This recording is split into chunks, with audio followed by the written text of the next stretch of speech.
And Rakesh, should I try and take questions as they come in? Will some of the advisors be typing questions, or should I save them towards the end? Do you have a preference? I have no preference, but I think if you just wanted to, let's see how it goes. If you just wanted to start the presentation, and if anybody has questions, they can type in their questions or wait until after the webinar. Just bear in mind that at the end of the webinars, we will be highlighting all your questions. So, how about we just save the questions for until after the webinar, unless there's some confusion about something that you've mentioned, and maybe that way we can highlight that. Does that work for everyone else?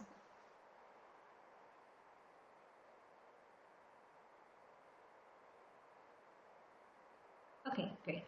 All right, let's get started. Good morning, everybody, and good evening to Mary Ellen. Thank you so much for logging in. I know it's a little early in the morning and a little later in the evening for you, Mary Ellen, but we'll get started right away. First of all, thank you so much for agreeing to actually host the webinar for us. We have Mary Ellen Bruick here with us. She's from University of Idaho, and she is the Director of International Marketing and Recruitment.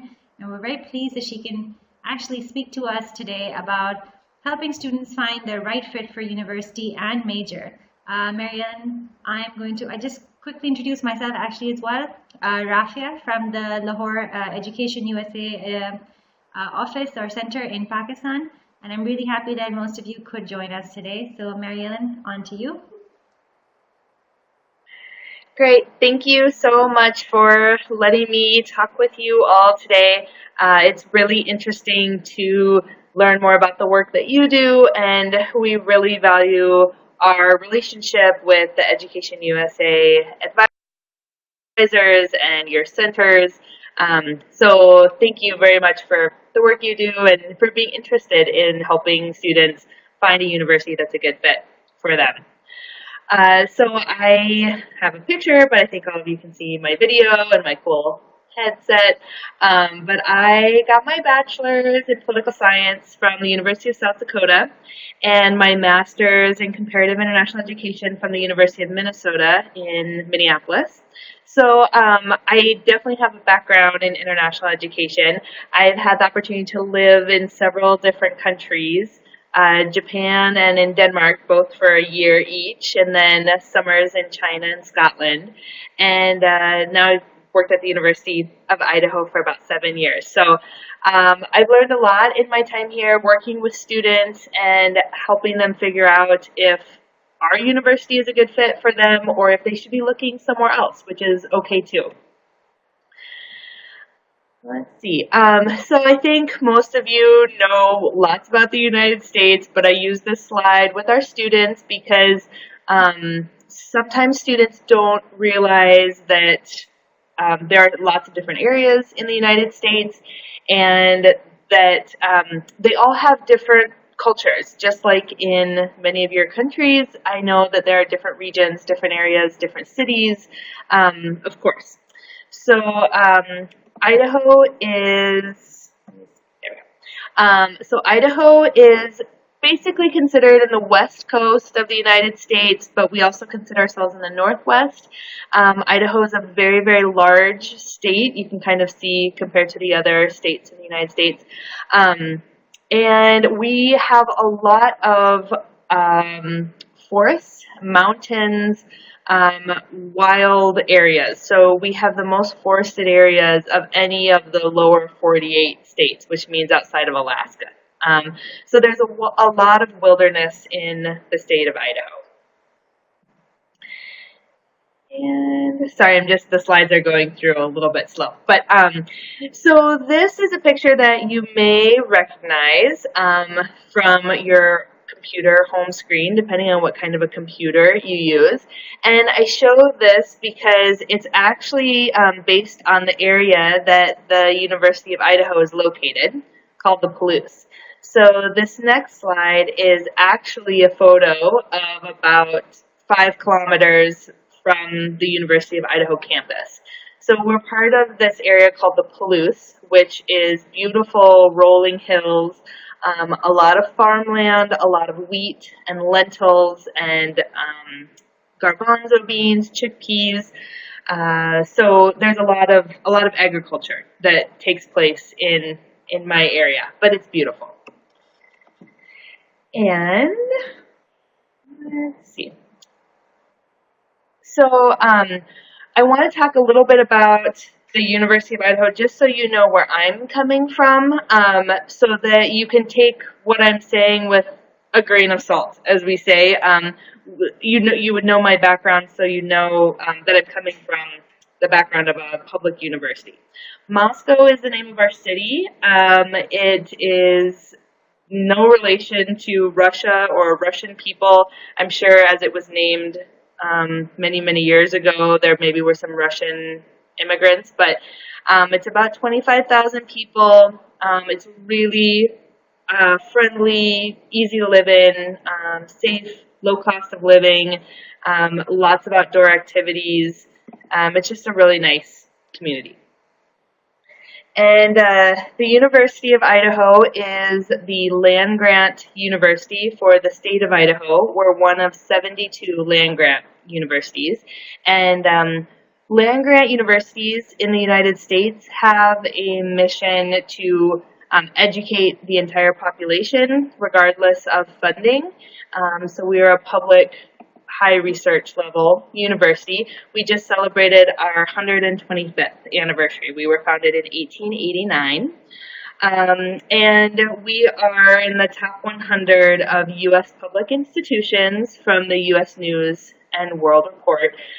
So rankings, we'll talk about rankings as well, because I know that that is something that a lot of students look at, and trying to figure out where in the mix that piece of information should be. Should it be the top priority for students, or just one of the pieces that they consider?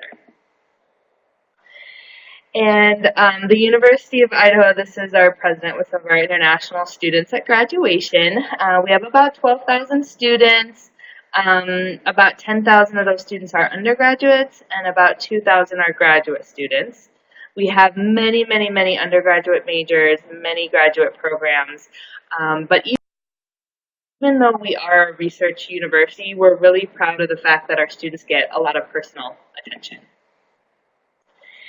And these are our colleges. So the University of Idaho has a lot of agriculture, engineering, education. Those areas are really in line with our land grant mission, as well as natural resources and the College of Science. So anything having to do with food, with forest products, with agriculture, with education, outreach, extension, all of those are very common for land grant universities. And we also have a really strong liberal arts mission, which is covered in our College of Letters, Arts and Social Sciences, Business and Economics, Art and Architecture. So we do have a lot of majors for the size of a university that we are. And we have about 950 international students from over 65 countries. I think it's close to even to 80 countries this last semester. We have about 120 students in our ESL program that are conditional admitted students. So there's a lot of international students, international clubs, international activities going on our campus, and we love that. Our president would like to see our international student population be about 10% of our total student body, which would be really great for a public institution like the University of Idaho. Okay, so now we're going to get to the good stuff. Suggestions. These are only suggestions for, oh yeah, and I'm seeing that the video is making it a little hard to stream, so I'm going to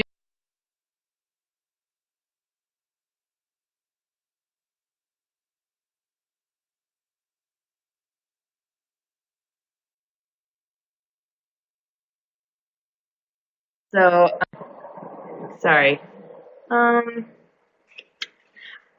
Let's see. Okay. I think I've got it. I think I got the video turned off. So maybe someone out there, great. Okay, sounds like it's working. So, these are some of my suggestions, my reflections on how international students can be thinking about choosing a school in the United States that will be a good fit for what they want out of their education and what fits for them. So I'm going to talk about all these areas and yes, let's dive in. All right, so starting with the personal reflection. Um, Really, I think this is the most important criteria. And the other thing I wanted to say is that I could give this exact same presentation to a whole room of American students because American students also are choosing universities and trying to figure out where they want to go and not just where their family wants them to go, not just where their friend got accepted or wants them to go, but really what is going to be a good fit for them. So thinking about the student, for your students, thinking about their learning style, if they want a lot of hands-on learning, if they want to be in a big lecture hall, those might be two different types of schools, and they also might be two different types of majors. So, for example, if students come into our engineering program, it is designed as a very, very, very hands-on engineering program. They do a lot of teamwork, a lot of competitions to build steel bridges, to build concrete canoes, clean vehicles that burn clean energy. So it's just a very hands-on major at our university. Now, a student may choose to take engineering classes or be a civil engineer at a huge university like Penn State or something. I'm totally just using that as an example. I don't know very much about Penn State, but um, that program may have thousands and thousands of students in the civil engineering program because it's a really large school. And so that student is going to have a lot more of the classroom style learning, book learning. They may have opportunities to join clubs, of course, and be involved, but it just makes it a little bit more difficult. So thinking about what the student wants to get out of their academics, thinking about their living style, if they want to live on campus or off campus, I really would suggest all students live on campus as much as possible, certainly for their first year. We tell our American students the same thing because when you are living on campus, you're just tapped into everything that is happening. It's easier to get to class, it's easier to connect with your faculty, it's easier to work on campus, which of course our international students can work on campus, and we love when they do. We think it's such a great thing for them. And yeah, so that makes a difference. Now, obviously, there are some schools that are in really large urban areas, some schools that are in smaller communities. We are a small community, and I think there are a lot of benefits to that, but there are benefits to living in an urban area as well. And if someone is set on living in New York City, they are not going to be happy in Moscow, Idaho. They're just, if they have made up their mind and they want to go to the Met every weekend, they can't do that here, and that's okay. We aren't in the middle of New York City. But I think what we tell students is come here, go to a smaller community to study and learn. That's what you're there for, that's your job. And then go travel. Just like all the other Americans and lots of people in the world love to travel to New York City or other parts around the United States. You can do that on your vacation. You can do that when you're done with your classes, during your breaks, and that's a great way to have the best of both worlds. So certainly thinking about their finances, we'll talk about that, their grades and their language skills, what schools that even makes them eligible to apply to, location, again, with the living style, if they have family in the United States, if weather is a concern, we have a pretty mild winter. We have 4 seasons, but going to school in Minnesota, which can be very, very, very, very, very, very cold. Moscow, Idaho doesn't seem too bad. And then the idea of doing something more independent or having a really strong community from their home country. So that can certainly make a difference in how happy a student will be. So, thinking about location, I mentioned this a little bit, but the urban versus the rural area, and then the different regions of the United States. So, West Coast is generally a little bit more relaxed, informal, casual. The East Coast is a little bit more fast paced and a little bit more formal. The South can be a little bit more of a tight knit community. And the Midwest is really, really, really friendly.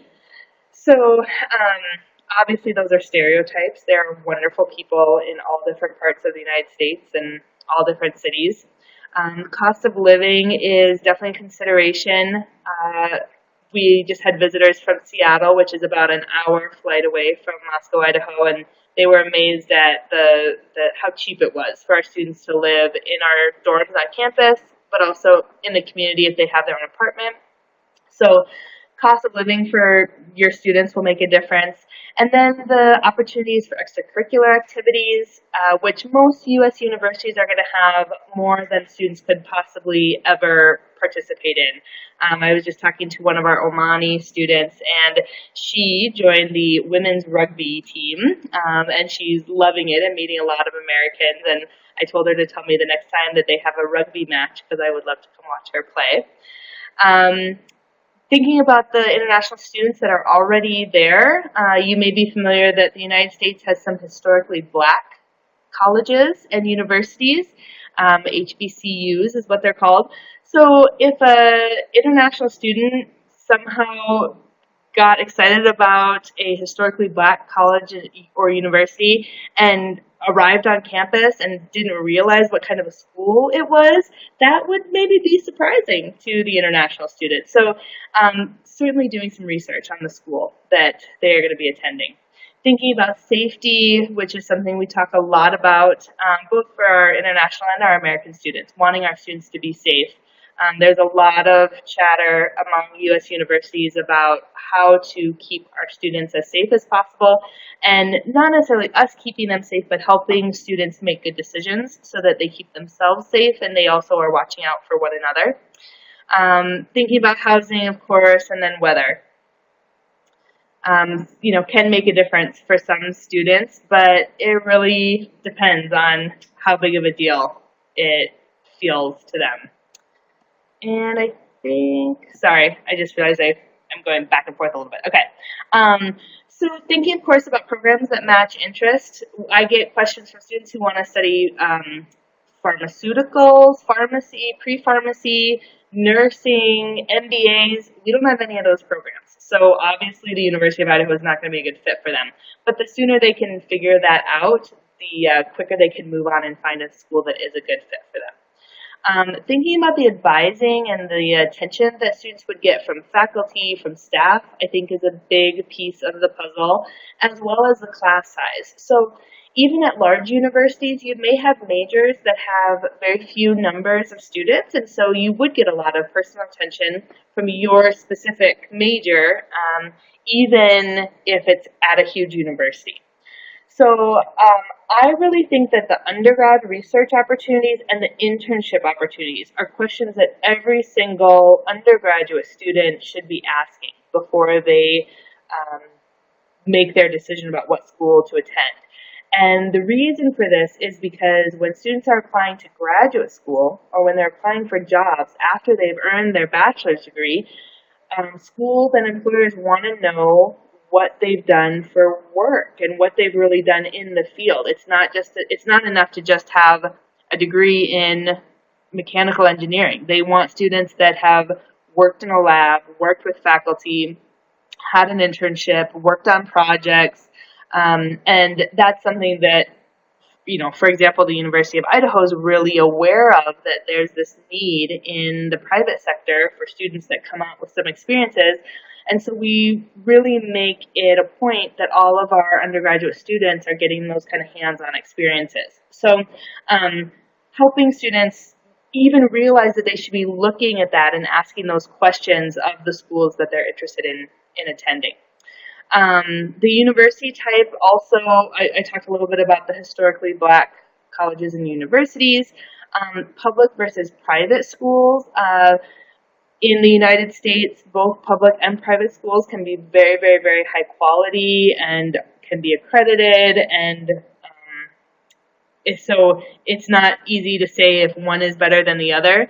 In all 50 states, there is a University of, and then the state name, like University of Minnesota, University of Idaho, University of Texas. Obviously, some of the states have bigger university systems than others, and so there's many universities of California. Um, but just for students to be thinking about that and figuring out how the university that they're looking at is structured. CC is a community college. You're probably all very familiar with that type of school, but community colleges are generally 2-year programs for associate degrees that are set up to both serve a local community and also to help students then transition into a 4-year program. So we are seeing more international students coming through community colleges and then into transferring into the University of Idaho and many universities to complete a bachelor's program. And that can be a great fit for students where financing is an issue. Commuter, some schools have many, many students that commute and they don't necessarily live on the campus. So at the University of Idaho, we're considered a residential campus, which means that both our American and our international students live on campus. The majority of them live on campus, or they live very close, and they're full-time students. Some U.S. universities really serve professional people who are coming to get a degree. So you're going to have more classes in the evenings, you're going to have more non-traditional students. Liberal arts, I think that's self-explanatory. Land grant is what the University of Idaho is, and I talked a little bit about that, just that the mission would be a little bit more of a service to the state. So you're going to find a lot of engineering, a lot of forestry, a lot of agriculture, in addition to liberal arts and business. Distance learning, if that's not as much of an option for our international students because they have to be in class 75% of the time, basically. And so, but students want to make sure that they're not going to a school that they can only take classes online because they're going to get there and they're not going to be successful. And then figuring out what type of a school they are looking at and what the expectations and what the mission is of that school. So that's something really easy for students to be looking at each of the university's web pages on the About page. Universities put so much information on their web pages, and so it really is, all that information is there for students to look at.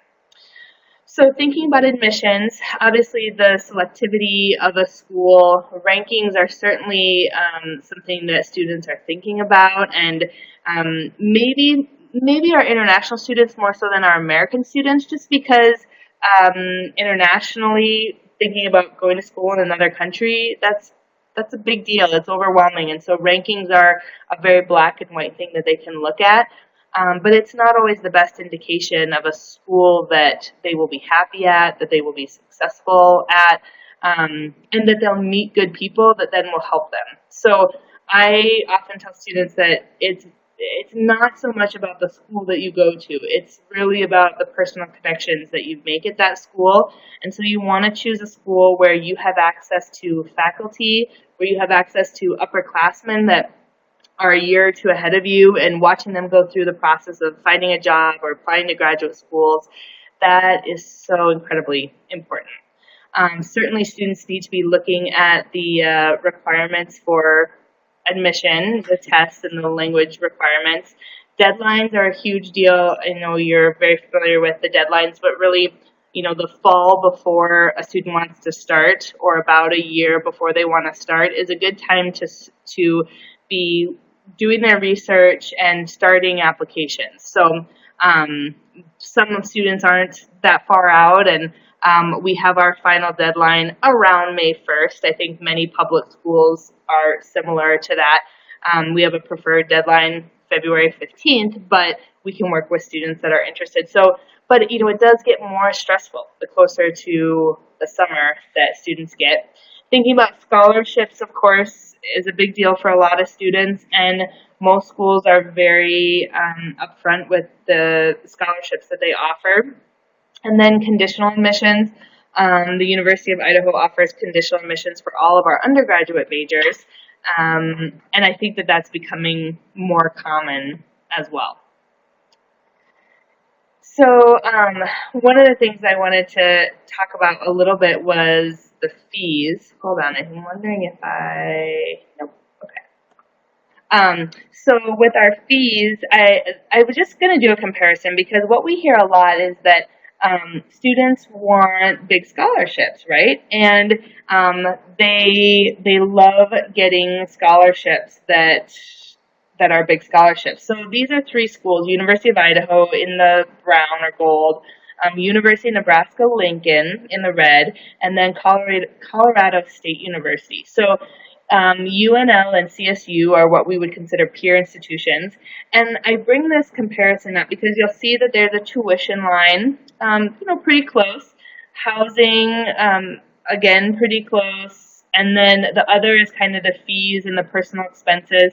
And so all of a sudden you have your total. And the total is the I-20 amount that students have to show. Well, different schools offer different scholarships. And the University of Idaho has a guaranteed $3,500 scholarship for students with a 3.6 or above, and UNL and CSU have similar criteria for an $8,000 scholarship. So a student may say, wow, $8,000, I should go to that school because I'm getting the best deal. But at the end of the day, it actually is about the same, or even, the University of Idaho even ends up a little bit cheaper. And so what that basically means is that students should be looking at more than just the cost. So American universities are expensive. They are expensive for the American students. They're expensive for our international students. Our international students pay the same out-of-state tuition rates that anyone from the other 49 states in the U.S. outside of Idaho would pay. And public institutions are like that. So if it's a public institution in your state, students that live in that state and who've paid taxes and their family have paid taxes in the states can go to that university much less expensively than students that are not from that state. Because in the U.S. we have U.S. taxes, but then we also have state taxes. And so our state taxes go to support our state public universities. And our international students pay the same as our out-of-state students. So every school has different funding models.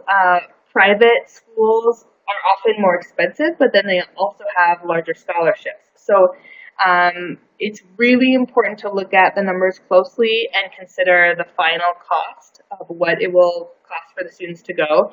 And then hopefully for the students to be able to feel like they can choose the school that they want to go to and not just the one that they can afford or that is the cheapest.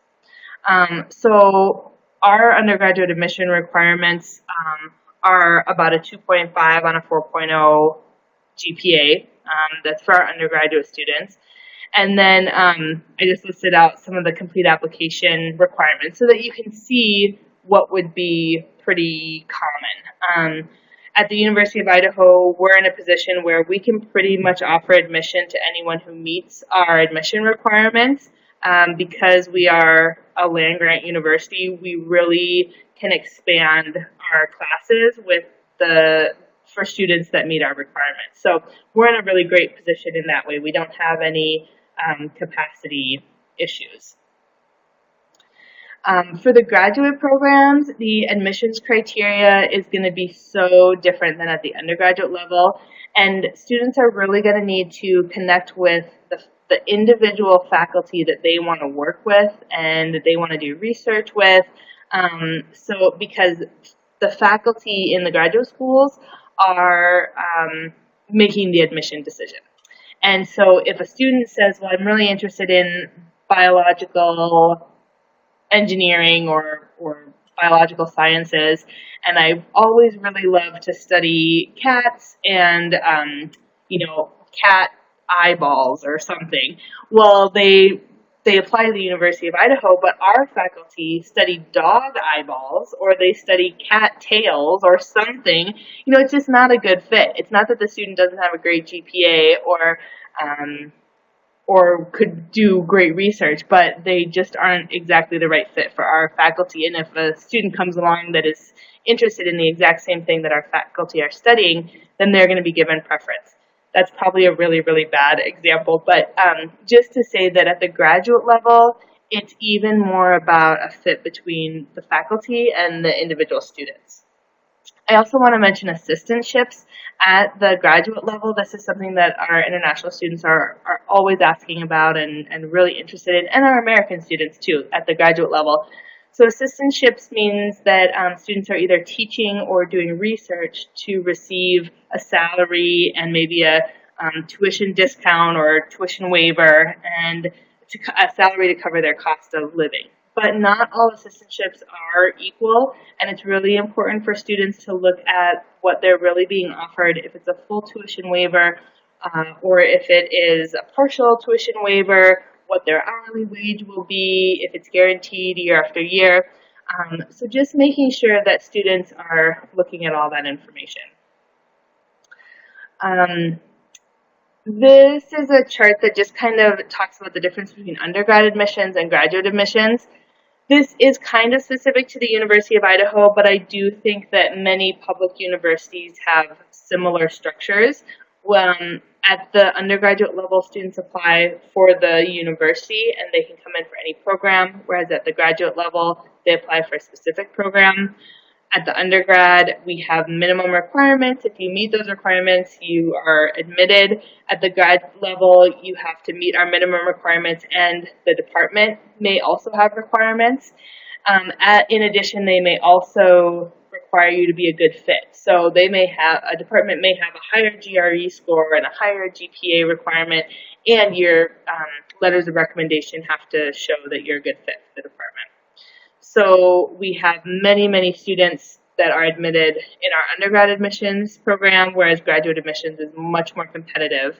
And then where the decision is made, faculty really make the decision at the graduate level.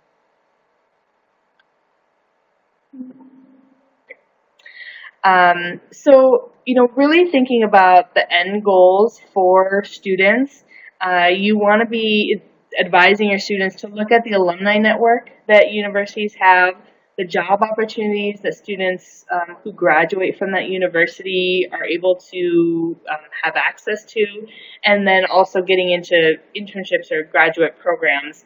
I think that also can be very, very telling.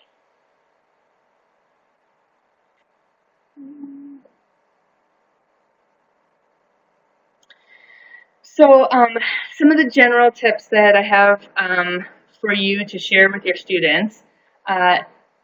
U.S. universities right now are really trying hard to recruit international students. You guys may see this, but and I'm in the field, so I live it and breathe it every day. But it feels like U.S. universities want these international students. So your students definitely are in a position to choose what school they want to go to. And for your students to be able to make that choice, I would really encourage them to talk with current students, especially current international students at the universities. Many universities have international student ambassador programs where it's their job to talk with prospective international students and talk about what they like about their university, talk about their major, talk about the community that they're living in. And that is going to be the best source of information. We have many international student associations, like a Korean student association, a Saudi Arabian student association, Chinese student association.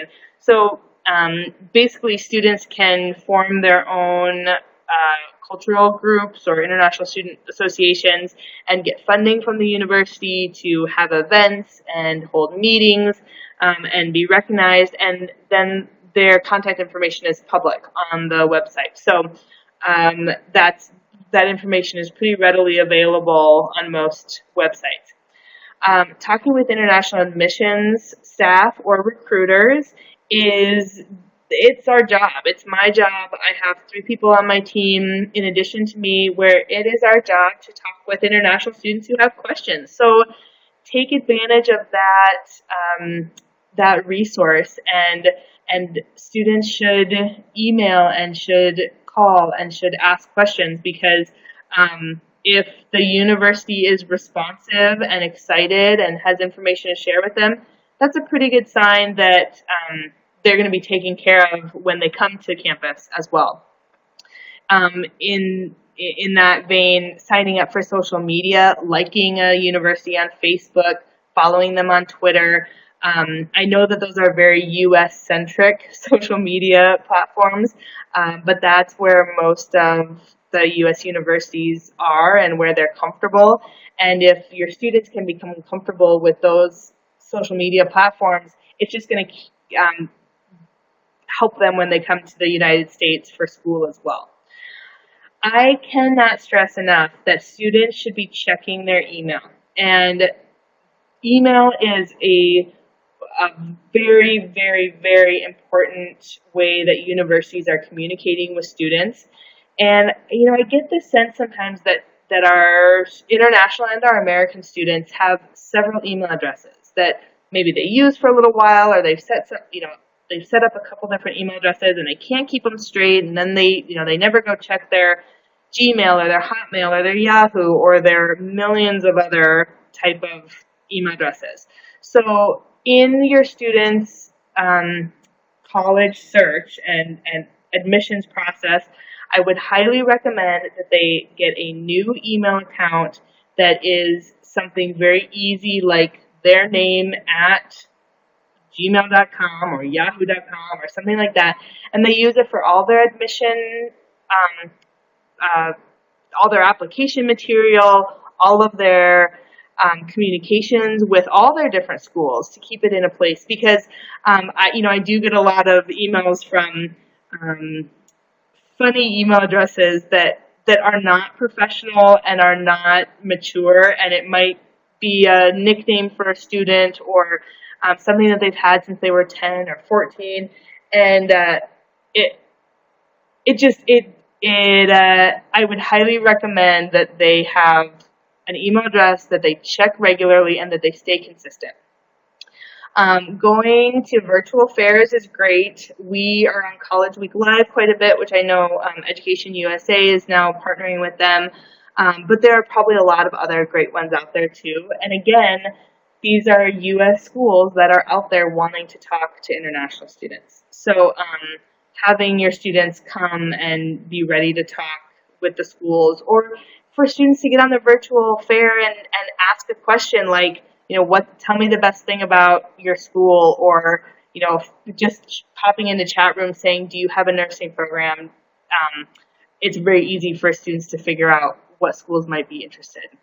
And then talking with alumni from, the University of Idaho or any other school they're interested in who are in their home country, that can make a difference. And I said it before, but the website. U.S. universities put so much information on their websites, and it can be overwhelming. And so what I always suggest to students is that they go to the website and then type in a word in the search bar, whether it's the name of their major, or even international students, or international, or global. And it's amazing what they can find.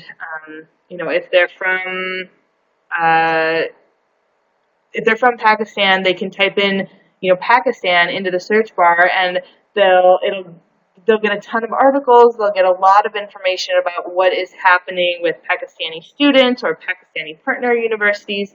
And so it's just good to know that the websites are very transparent. There's a ton of information on there, and it's there to be used by the students. So we try and provide as much information as possible. Okay, so that's about all I have right now. I just wanted to give you guys a little bit of food for thought and to think through some of the tips that I've given to students in the past. I'd be happy to take questions if that is interesting, or this might be enough. I know these webinars can sometimes be long, and I know we've already been going for about 40 minutes. So I will just let anyone type in something if they'd like. And that's a picture of our campus. Lots and lots of beautiful trees and beautiful hills. And some of our huge old buildings that are great for photo shoots. Thanks so much, And I Marianne. It was such a great presentation. And it's, not even just for those of us who have been at Education USA advisor or been Education USA advisors for longer than 2 years as well. So that was really helpful for me. Thank you. good. I'm so glad. Also, those photos that you put up, they look like, those backdrops or the background photos that come with Windows and MacBook. It looks like one of those photos. Amazing. So beautiful. Yeah, that's exactly what it is. So it that was the inspiration for the Windows home screen, like one of the basic backdrops that you can choose. So that's one of our little claims to fame. It's a really beautiful area. Wow, so beautiful. Yeah, I can see that. Maybe next trip to the US, I might make a trip to Idaho. Hmm. Yeah, that would be great. We're going to be at Owakac and doing the Owakac bus tour that's out of Eugene, Oregon this year. And I'll also have a couple people from my office that will be in Boston for NAFSA Nationals.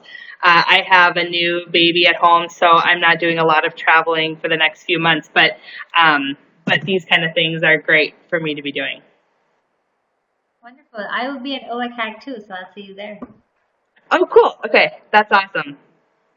My Anyone have any recruiter who does. questions? Sorry, Marianne. Go ahead. No. I was just going to say, Sean Greenfield, who recruits for the University of Idaho as well, he will be in Eugene also and is about 2 meters tall, bright red hair. He's in Saudi Arabia right now, and he's very noticeable. So you'll definitely recognize him. All right, we have a question here from Shanti Mohan. She says, how do you consider American students live outside US and applying for undergraduate studies in your institution? So if I understand the question, basically it sounds like U.S. citizens who have gotten their high school education in India specifically or anywhere outside the U.S., but are applying for, I would, um, okay, I believe they're called yeah. global nomads, or they might just be expats, American expats in other countries. Yeah, so those students would be applying as basically U.S. out-of-state students. So, of course, they would apply as U.S. citizens. They wouldn't need a visa to come study in the United States, but they would need to send all their transcripts from any high school that they attended, whether that was inside the U.S. or anywhere else. And we would calculate their GPA and look at their grades in the same way that we would for any student that was going to those high schools or those colleges. So they, for us, if a student completes our international application because they're a U.S. citizen but they've been going to school in India, we would just move that application over to our American application system. So students are confused. Sometimes there are too many choices on the website, or they don't know what they would call themselves. And so I think that we would help them through that process. Let me know if that answers the question, because I'm not sure if it did, but I'm happy to give more details. Shanti, did that answer your question? Okay, great. Anyone else have any questions?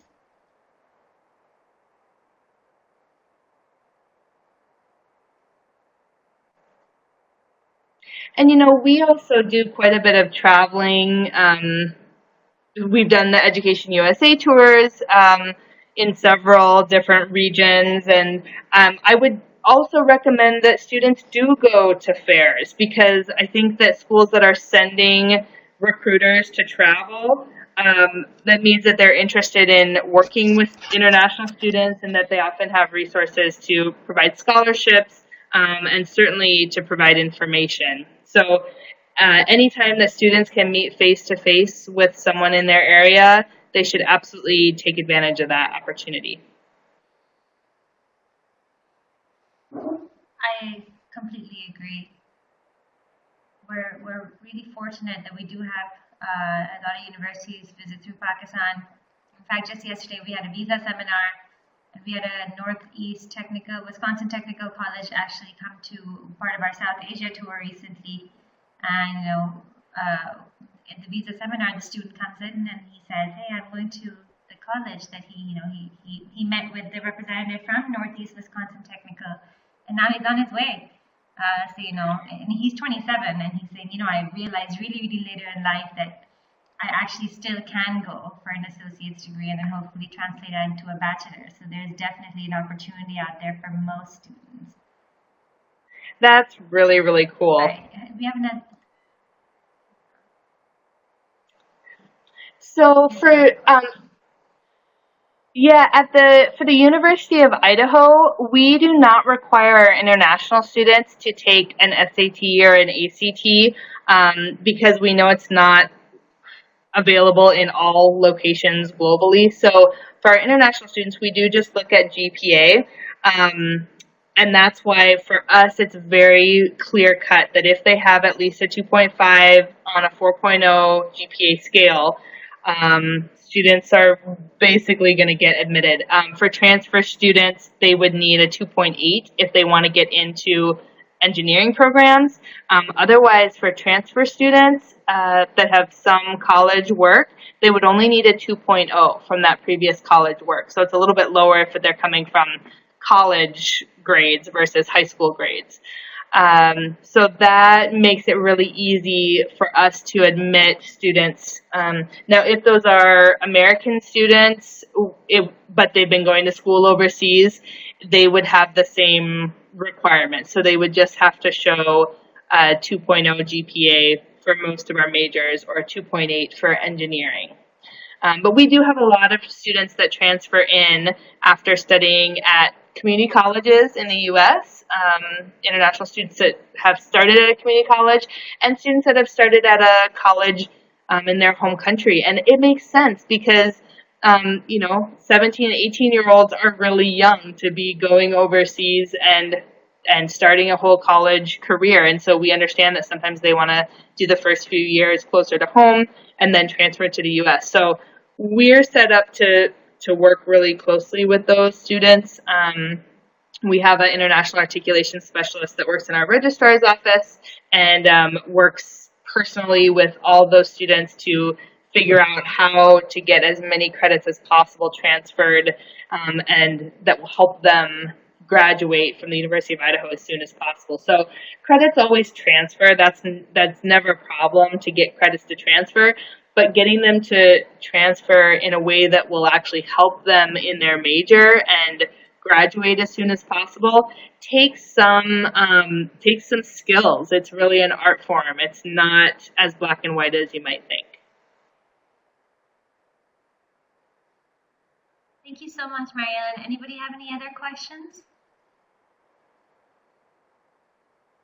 Okay. And I'm very happy to. Today. That's perfect. I'm happy to take questions via email if you guys think of something later, or if you'd like more information or anything else. So my contact information is there because I'm happy to talk with anyone who has questions. Thanks so much, Mariellen, again for taking out the time. I know it's late at your end, so we really, really appreciate you doing this for us. No problem. It was really fun.